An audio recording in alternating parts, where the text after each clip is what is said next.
Boa noite a todos, sejam bem-vindos, todos que aqui se encontram, sejam encarnados ou desencarnados. Todos nós, ávidos para recebermos ajuda, auxílio e principalmente a orientação para trilharmos o nosso caminho. Orientação essa, auxílio esse, proteção, advém do nosso Mestre Jesus. Sem Ele, não temos como avançar. Sem Ele, não temos como, poderíamos até usar esse verbo sobreviver. O que nós precisamos sim é desse amparo, desse apoio de Jesus. E Jesus sempre afiançara a todos nós que estaria conosco até o fim dos tempos.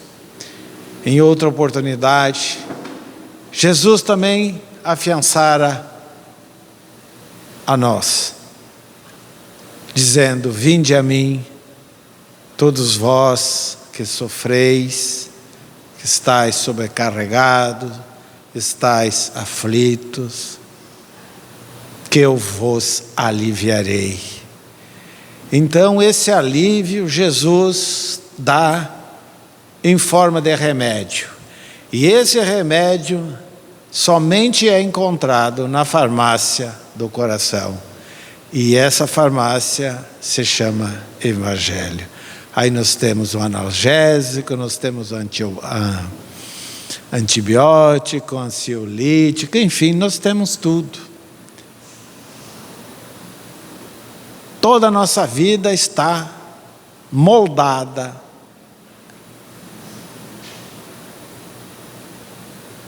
pelo Evangelho de Jesus, se quisermos. Temos dito que quando em dificuldades, quando não sabemos como solucionar certa questão, certas dúvidas, e Jesus nos dá o caminho através de seus benfeitores, dizendo: toda vez que nós estivermos em dúvida, ou não estivermos seguros, façamos de conta que somos Jesus, e fizemos para nós a seguinte pergunta: o que Jesus faria no meu lugar? Se eu estou nervoso, se eu estou aflito, se eu estou colérico, mormente nesses momentos que nós estamos passando aqui no planeta Terra, nós às vezes tomamos certas posições que deixam um pouco a desejar. Mas se nós pararmos 5 segundos para pensar, dizer: pomba, se fosse Jesus, qual a posição, qual o conselho, qual a orientação que tomaria? E com certeza, se assim agirmos, a solução vem. Aquela aragem divina, aquele ar maravilhoso, irá aplacar aquele calor que muitas vezes a raiva nos dá. Então, queridos irmãos, trilharmos o caminho que Jesus nos ensinou, estudarmos e vivenciarmos o Evangelho, com certeza é e será a solução para todos os problemas que advirão, que baterão à nossa porta. a nossa porta, ou seja, a porta do coração, a porta do sentimento. Porque as questões materiais nós sabemos perfeitamente como dirimi-las, como resolvê-las, como solucioná-las. Surge um problema físico, nós sabemos como resolver. Mas e os problemas da alma, do espírito? Problemas esses que nós deixamos muitas vezes de lado pela nossa inércia, pelo nosso posicionamento, dizendo: amanhã eu faço, amanhã eu resolvo, depois eu vejo. Isso não precisa ser resolvido. Então, todas as normas, toda a lei, ela advém, isso é lei séria, advém do Evangelho. Comentávamos há poucos dias a respeito do furto. Na lei mosaica nós vamos encontrar os 10 mandamentos, um deles é não furtar. É crime frente aos olhos dos humanos. Mas esse não furtar, meus irmãos, não é só furtar as coisas físicas, furtar um livro, furtar um veículo. O grande problema nosso hoje se chama furtar a esperança da pessoa, a dignidade da pessoa. E nós sabemos que isso é errado. Então está no Evangelho. Jesus, dos 10 mandamentos, resumiu-os deixando em 2. Ama a Deus sobre todas as coisas e ao próximo como a si mesmo. Muito bem. Quem ama o próximo não vai furtar, porque você não gostaria de ser furtado. Quem ama o próximo não vai caluniar, porque você não aceita ser caluniado. E assim por diante. Nós não aceitamos que o tempo seja furtado de nós. Ou seja, o tempo não é nosso, perdão. Nós furtamos o tempo de Deus, deixando de lado aquilo que se deve ser feito o hoje. Muitas vezes nós furtamos de Deus o tempo, buscando coisas que nada confortam o espírito, nada conforta a alma.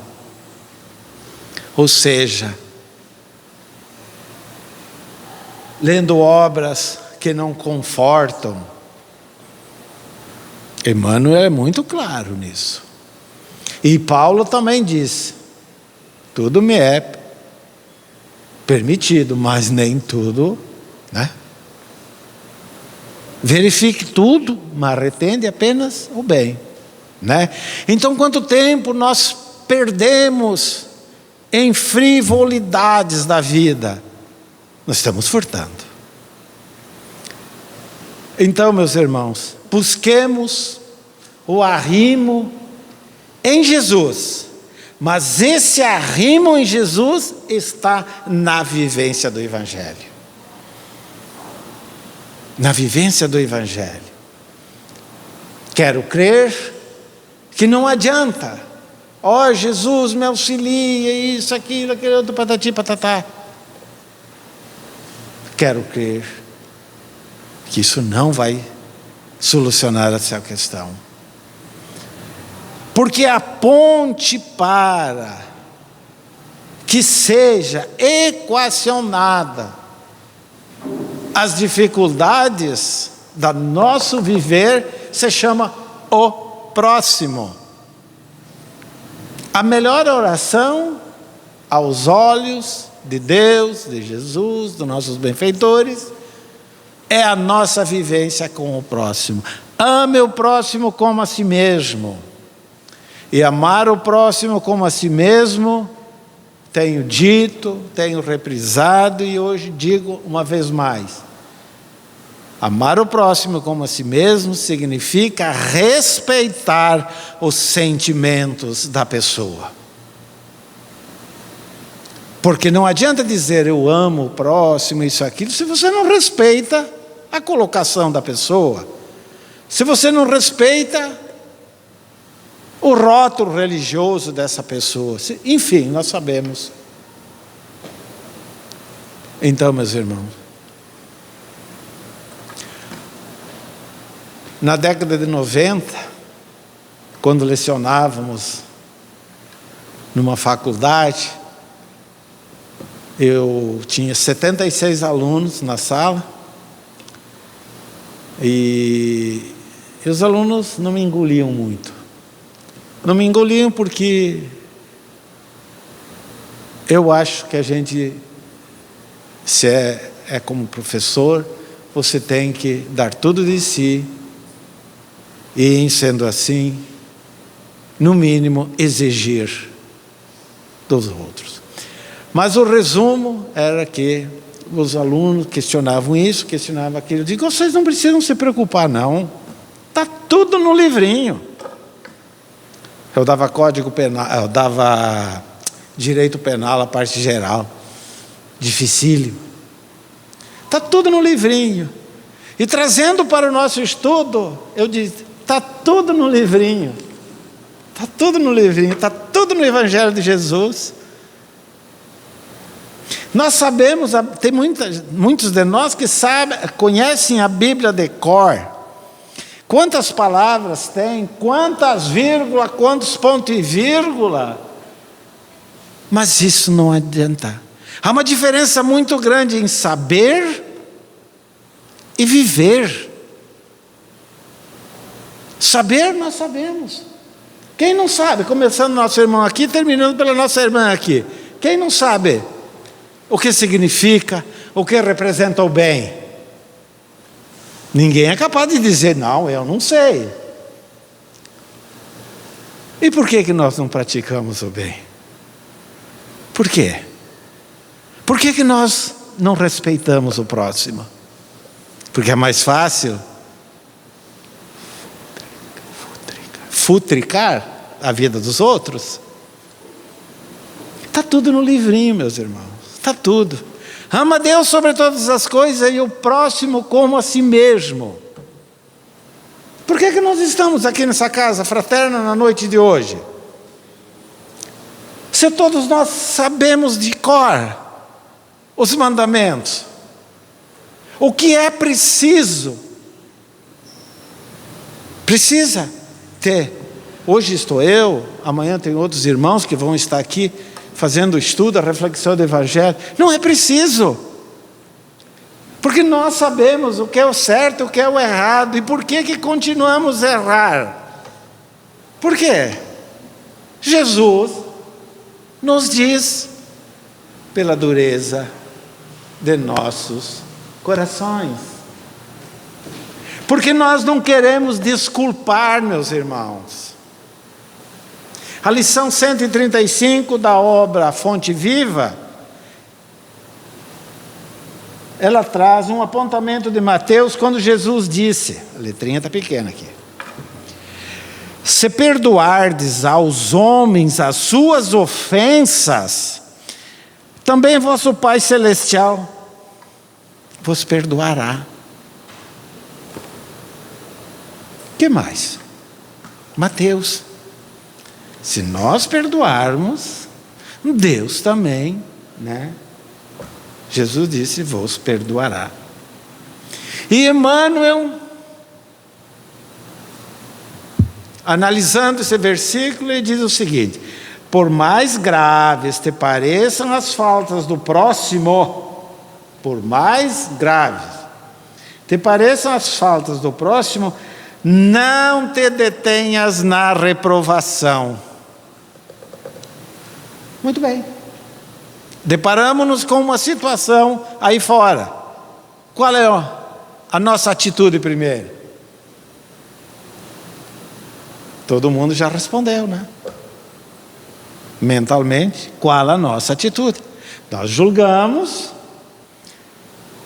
nós condenamos, nós execramos, e se for necessário, ainda nós damos uma torcidinha para não ter dúvida. Condenar é cristalizar as trevas, opondo barreiras ao serviço da luz. Cristalizar significa formar. Se nós pensarmos agora numa rosa, nós estamos criando uma rosa no mundo espiritual. Isso se chama cristalizar. Então imaginemos nós quantos pensamentos, né? No dia a dia. Procura nas vítimas da maldade algum bem com que possa soerguê-las. Assim como a vida opera o milagre do reverdecimento nas árvores aparentemente mortas. Então procurar nas vítimas desses fatos, dessa maldade, algo de bom. Será que existe no planeta Terra alguém que é 100% mal? 100%? Eu quero crer que não, porque Deus não criaria uma criatura desse naipe. Pode ter 99,99, mas 100% não, porque Deus não quer que a maldade seja eterna, mesmo porque a maldade não é eterna, é passageira, né? Vamos lá. Antes de tudo, lembra quão difícil é julgar as decisões de criaturas em experiências que divergem da nossa. Como é que nós vamos julgar as atitudes de uma pessoa que é totalmente adversa da nossa? Como é que... Vamos fazer o seguinte, meus irmãos, nós estamos aqui numa casa espírita, cristã. Nós vamos discutir religião com um ateu?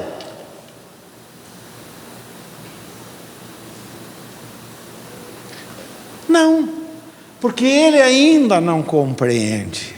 Então nós temos que respeitar o posicionamento dele. E esse ateu pode ter algo de bom, muitas vezes até melhor que nós. E assim por diante, poderíamos trazer inúmeros exemplos aqui. Tem gente que gosta do branco, tem aquele que gosta do amarelo. Nós temos que respeitar. Tem gente que gosta do Corinthians. Tem gente que gosta do Internacional, que nem eu. Tem gente que gosta do Flamengo. Vamos respeitar, não interessa. Tem gente que torce para a União. Tem gente que torce para esse novo time que está aí. Então nós temos que respeitar. E como é que nós vamos julgar o posicionamento das pessoas? Não dá, meus irmãos. Como refletir apropriando-nos da consciência alheia? E como sentir a realidade usando um coração que não nos pertence? Ou seja, respeitar o sentimento da pessoa. Se o mundo hoje grita alarmado em derredor de teus passos, faze silêncio e espera. Se há burbúrios, se há muitas dificuldades ao nosso redor, se o mal campeia, o Emmanuel diz, faze silêncio e espera. Ou seja, exerça a paciência. E paciência significa saber esperar.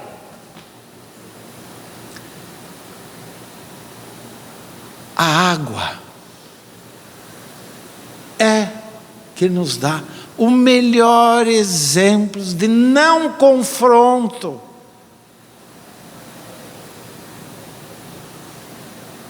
e de uma paciência que só a natureza pode dar.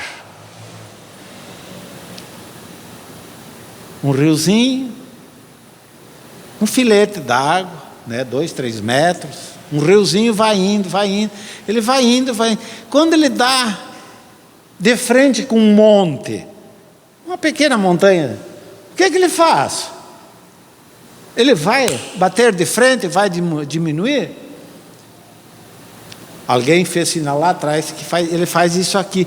Ele dá a volta. Ele contorna a situação e segue a sua caminhada.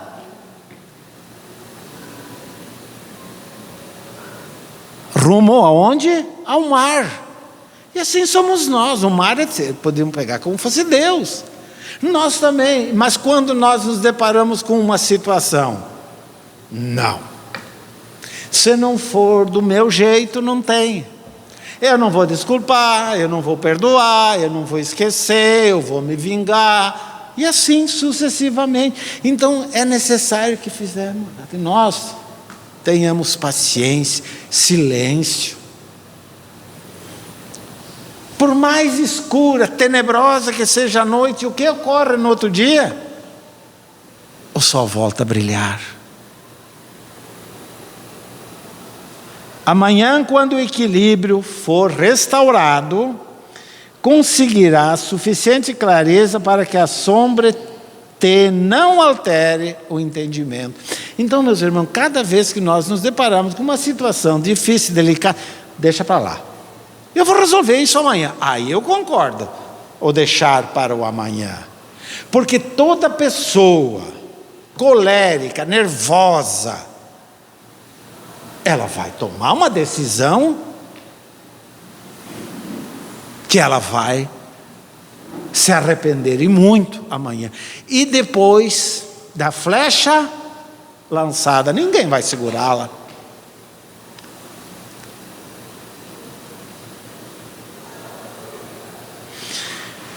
Além disso, nos problemas de crítica, não te suponhas isento dela.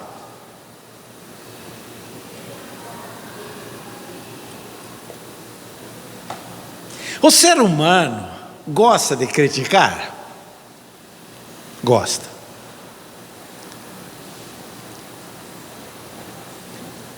Quando da crítica, nós temos a resposta,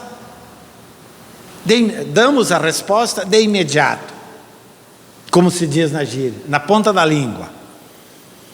Mas se for um pedido de auxílio, de ajuda, de alento, de esperança, de conforto, não sei, vou ver. Quem sabe você procura o João dos Anzóis, ele sabe, é mais experiente.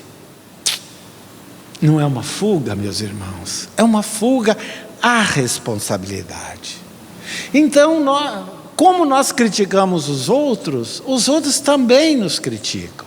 Então, aquilo que diz, ama o próximo como a si mesmo. Não faça aos outros o que não gosta que fizesse para ti. Então não critiques. Como é ruim a crítica, né? Então nós temos que aceitar aquela crítica construtiva. Mas será que nós hoje estamos capacitados para criticar alguém auxiliando como Chico Xavier fazia? Pensemos nisso. Através da nociva complacência para contigo mesmo. Aqui, meus irmãos, aqui é terrível essa situação. A complacência que nós temos para conosco, para com os nossos atos. A mim tudo é possível, tudo está bom, tudo está certo, eu posso fazer tudo. Complacência significa aceitação.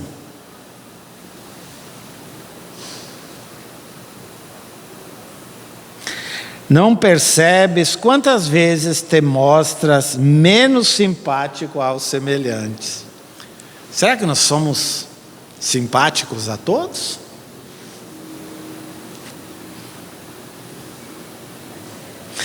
Se há quem nos ame as qualidades louváveis,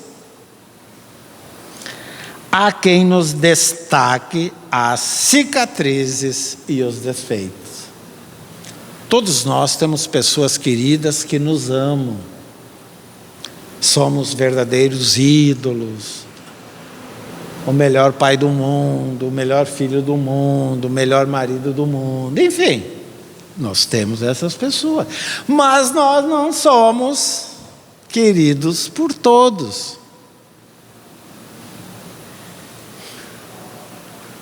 Se há quem ajude, exaltando-nos o porvir luminoso, há quem nos perturbe, obrigando-nos à revisão do passado escuro.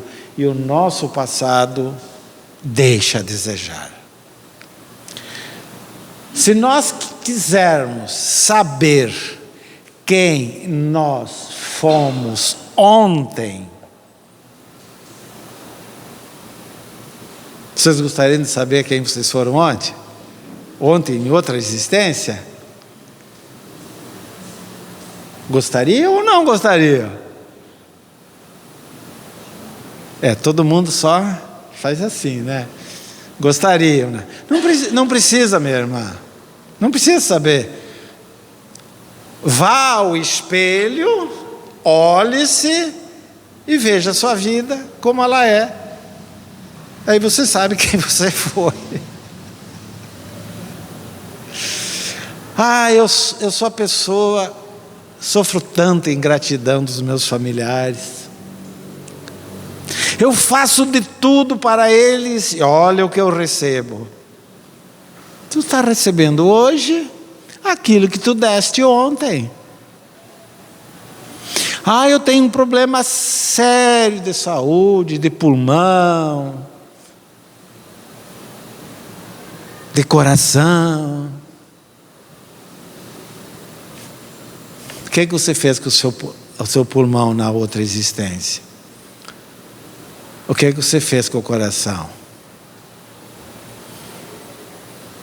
Olha, eu ouso a dizer, e esse estudo está sendo gravado.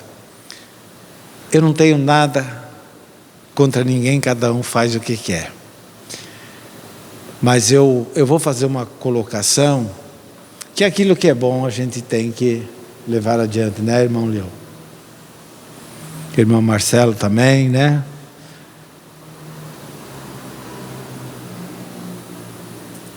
Vocês sabem, ou têm algum conhecimento da doença vitiligo? Sabem o que é? A doença do vitiligo, né? Aquela que branqueia a pele, não pode pegar sol e assim por diante. É um problema seríssimo de pele. De onde advém o vitiligo? Essa obra eu estudei há muito tempo, minha filha me deu de presente num aniversário. O vitiligo vem do nosso abuso, junto ao nosso corpo, fazendo tatuagens. Não estou dizendo que deve nem que não deve. Eu estou expondo de uma literatura que eu estudei, essa obra eu tenho. Então tudo aquilo que nós fizermos para o nosso corpo numa existência terá reflexo na outra. Eu vim bonitinho, mamãe passou soco em mim, como dizem, né? É isso, aquilo, aquele outro. Por que eu vou estragar meu corpo, meu irmão? Por que eu vou fazer isso, aquilo? Vai haver consequências amanhã. Vai haver, com certeza. Jesus, que assim o disse, cada um segundo as suas obras. Aquilo que nós fizermos de bom ou de ruim é nosso. É nosso. Por que a pessoa vem muda? Por que vem surda? Por que vem cega? É porque Deus o quer? Não. Vem mudo porque foi dada a maledicência o tempo todo. Surdo porque ouviu o que não devia e foi falar também o que não devia. Qual é a outra? Cego, né? O cego. É como disse Jesus: se teus olhos forem bons, todo o seu corpo é bom. Então, meus irmãos, estamos hoje colhendo aquilo que ontem semeamos, adubamos, e hoje estamos desesperados. Emmanuel diz: somos espíritos doentes do corpo e da alma. Se não me falha a memória, nessa obra nós encontramos essa lição. Somos doentes do corpo e da alma. Do corpo porque nós abusamos do nosso corpo. Não posso comer nada porque me faz mal. Concordo. O que você fez na outra? Nunca bebeu nada, mas está com uma cirrose daquele tipo. Mas na existência passada. Então, meus irmãos, nós precisamos começar a nos amar.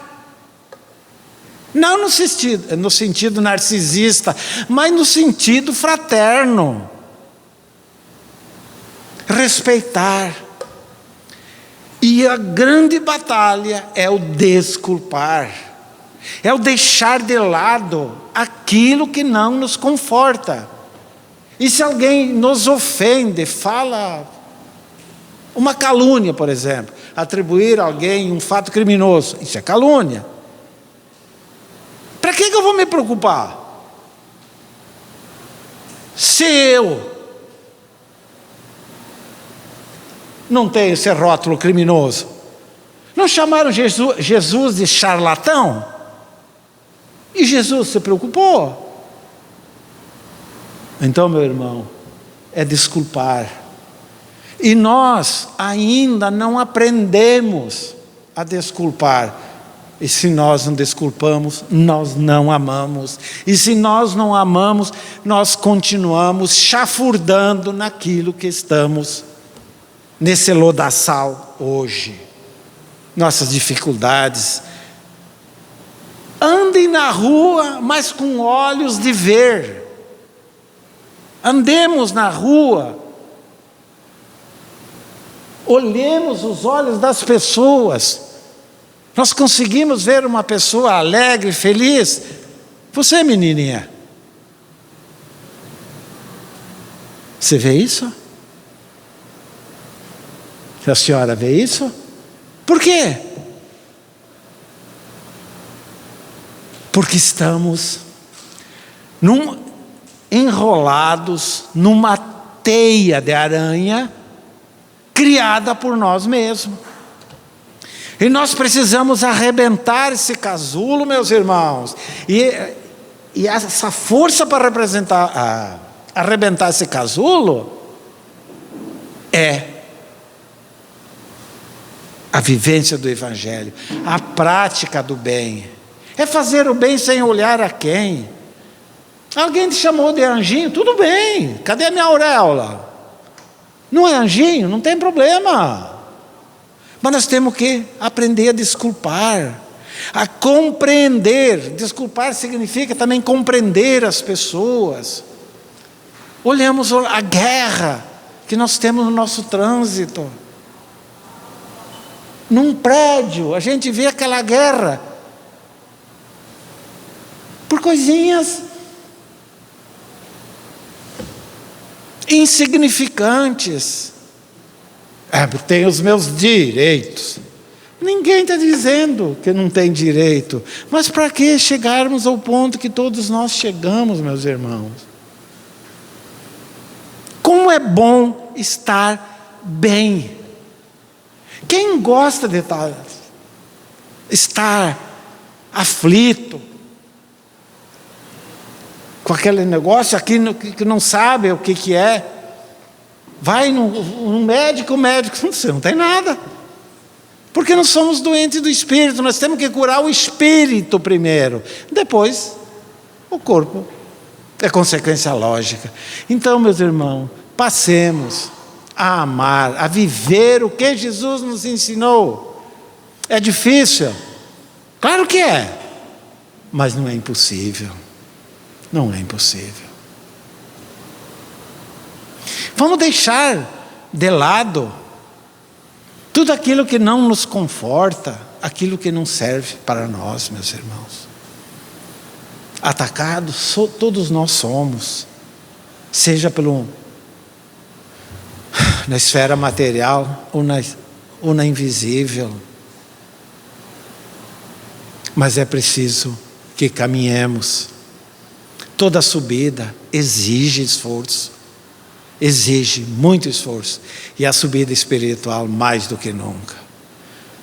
Hoje resolvemos um problema, com certeza amanhã virá outro. Aqui na terra, cuidado quando nós acharmos que tudo está bem conosco. Cuidado, porque algo grande pode vir. Então é preciso que nós vigiemos o nosso pensamento, não o irmão, mas vigiemos nosso pensamento, vigiemos os nossos atos e vivamos, enfim, aquilo que Jesus nos ensinou. Quem ama não mata, quem ama não calunia, quem ama conforta, quem ama compreende, quem ama respeita, quem ama auxilia, e assim por diante, meus irmãos. Tomemos, como dizia nosso amigo, doutor Ariel, tomemos a nossa mochila e caminhemos. Ninguém vai resolver os nossos problemas. Os nossos problemas serão resolvidos apenas e tão somente através das nossas atitudes. Lembro o versículo que nós iniciamos: vinde a mim todos vós que sofreis, que eu vos aliviarei. Podemos trazer para melhor compreensão o que alivia uma dor nossa em casa ou no hospital? Um analgésico. Mas ele não cura a enfermidade. Passou o efeito, voltou.